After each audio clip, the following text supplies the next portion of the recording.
Hello সবাইকে, আজকে ছিল আমাদের গাড়ির প্রথম সার্ভিস, তাই চলে গেছিলাম রয়্যাল এনফিল্ডের শোরুমে। দুজনে মিলে বসে আছি, ভাবছি কখন আমাদের নাম্বার আসবে আর কখন আমাদের ডাকবে। তো ফাইনালি কিছুক্ষণ পর আমাদের ডাকলো। ও এখানে গাড়ি সম্পর্কে কথা বলছিল আর আমি ঘুরে নিচ্ছিলাম সার্ভিসিং শোরুমটা। শোরুম থেকে জানানো হলো বেশ কিছুক্ষণ সময় লাগবে, তাই শোরুমে ওয়েট না করে আমরা বাড়ির উদ্দেশ্যে রওনা হলাম।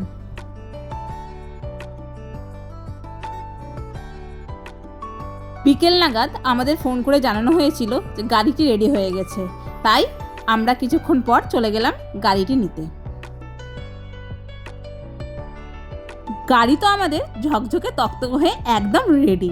গাড়িটি বার করে দিচ্ছিল আর ও একবার চালিয়ে দেখে নিচ্ছিল সব কিছু ঠিকঠাক হয়েছে কিনা। সব কিছু ঠিকঠাকই ছিল। এবার পেমেন্টের পালা। পেমেন্ট করে দিয়ে আমরা বাইরের উদ্দেশ্যে রওনা দেব। টাটা।